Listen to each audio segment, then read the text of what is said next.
So today, the vice president was in Scottsdale, Arizona, doing what we usually think of as normal stuff for a vice president. But after a roundtable with Hispanic leaders, when it was time to take questions from reporters, the vice president got asked about, what else? The impeachment scandal currently engulfing his boss, the president. Vice President Pence got asked about the allegation that the president leaned on Ukraine to investigate the last vice president and current Trump political rival, Joe Biden. Pence's opinion, go for it. When you hold the second highest office in the land, it comes with unique responsibilities. Not just to be above impropriety, but to be above the appearance of impropriety. And clearly in this case, there are legitimate questions that ought to be asked. When Vice President Pence said legitimate questions that ought to be asked, he was essentially parroting and defending the president's unfounded and debunked conspiracy theories about Joe Biden, even as the vice president has become the latest high-profile administration figure to become embroiled in the scandal. The Washington Post reported last night that Pence was involved in Trump's alleged efforts to pressure Ukraine. Aides to Pence said he had either not known or not understood what the president was allegedly doing when he asked the president of Ukraine for a favor. But there he was today in Arizona telling reporters that the president did nothing wrong in that call. As this scandal continues to hang over the White House, more people in Trump's orbit are coming under more and more scrutiny. Even before the reporting this week about Pence, it was Attorney General Bill Barr, whose name came up several times during President Trump's now infamous July 25th conversation with the Ukrainian president. Then it was Secretary of State Mike Pompeo, who finally admitted that he was on the line listening during Trump's July call with the Ukrainian leader. Also, that he was passed Oppo documents by Rudy Giuliani that targeted Joe Biden and the former U.S. ambassador to Ukraine before she was removed from her post. The vice president's staff is now scrambling to try to distance him from the scandal, maintaining that while he personally delivered the message that military aid was being withheld, he was totally and completely unaware of Trump's prior request for dirt on Biden. Today, he found himself having to explain that dubious position to skeptical reporters.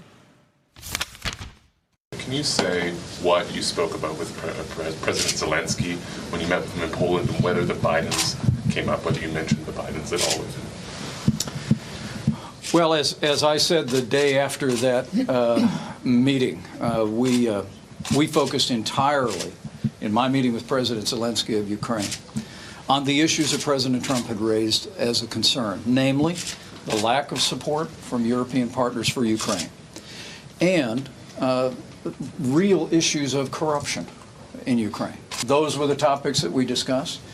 That was all we discussed. But the simple truth is that those are the same issues that the president raised with President Zelensky in their call. And anyone that looks at the president's transcript will see that the president was raising issues that were appropriate, that were of genuine interest to the American people. Joining us now is Greg Miller, national security correspondent for The Washington Post. It's great to have you here. I'm such a fan of all of your reporting, but this story just jumps off the page as how's it going to land with the guy in the office with no corners? And it seemed to me, and I wonder what your thoughts are, that Pence did a little bit of dancing today.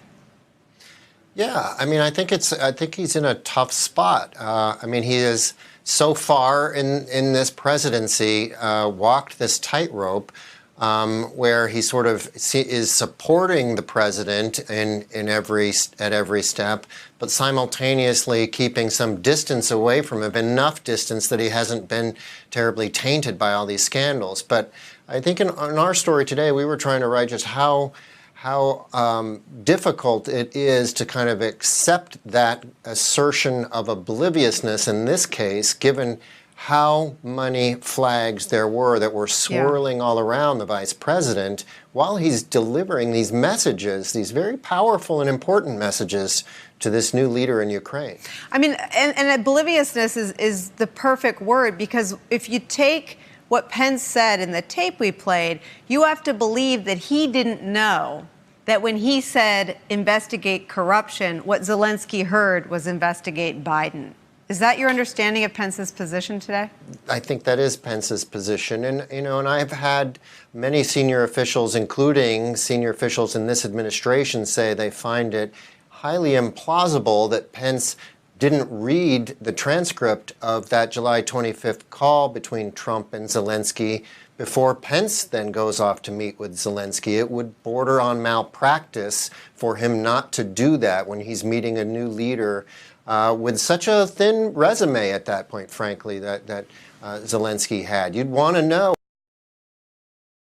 what has he been like in the conversations with the president. I mean, that would be the first place you'd turn. But even if you accept that claim from Pence in this case, he would have to ignore everything that Giuliani was doing and saying in a very public fashion, and all of these other alarms that were happening in and around him at the White House. The other pieces in the public record include your reporting that Pence's national security advisor was listening in on the call. So you'd have to believe that Pence took too much Ambien and wasn't awake long enough on that flight to read the briefing paper, which had to have included the transcript, and that Pence's national security advisor, which it would seem like a fireable offense if the national security advisor devoted just to the vice president doesn't brief the vice president about a call he listened in on about the world leader he's about to talk to.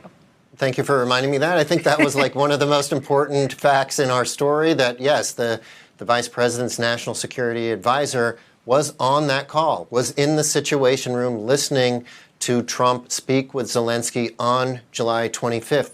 And astonishingly, the officials we talked to said that national security advisor, Keith Kellogg, basically asserts that he saw nothing unusual or heard nothing unusual. Nothing jumped out at him that required any kind of response or reaction in that call. So, I mean, you're really caught here when these guys stake out a position like that. I mean, either you're not paying attention and kind of sleeping through this stuff, or you're so inured at this point to the kind of outrageous things that happen each and every day that you're no longer capable of distinguishing something when it comes along as egregious as this.